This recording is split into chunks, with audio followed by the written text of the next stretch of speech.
There's many things going on in China research at the NBER. The most important ones to me and the group of people I work with are first, what's happening in the science and engineering workforce in China and China's movement to become the second biggest producer of scientific papers and a big innovative economy.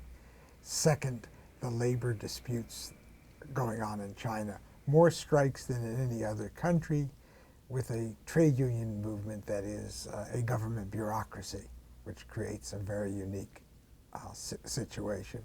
And third, because of the massive health consequences of pollution, a big issue that we're addressing is how can we reduce the pollution by having clean air inside buildings. Generally speaking, buildings can provide, if they've got air freshener units, air filtration systems, they can provide much cleaner air than is outside where the pollutants are just, they're there and it's very hard to get rid of them.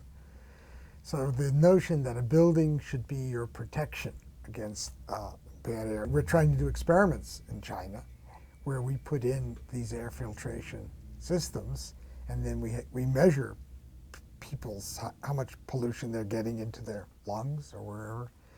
And we also would be measuring their productivity, their school performance, things like that. China's very interesting in the way its unions and its worker activism has developed, because this is it's like an industrializing society where unions have traditionally formed, but in China the unions are a government agency. So workers connect up not necessarily through the local union. Some cases they use the local union, but more likely it's that they're connecting up through the internet and through social media. Workers in one city will find out that workers in their field in another city got a wage increase by looking at the social media. And once they see that, they then will demand similar wage increases. So it's a very different kind of worker movement than we've ever seen before.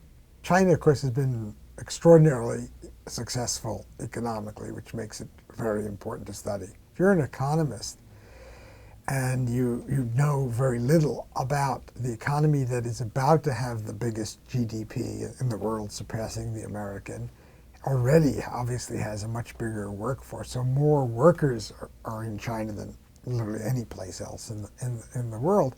You have to study that kind of a system, just because of the magnitudes. China's big. Study China.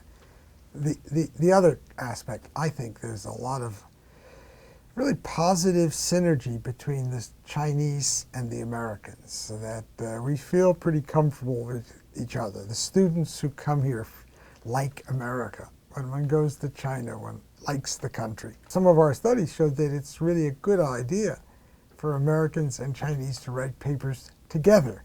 There's a complementarity that produces papers that are better than they would be if they were written only by people of one group.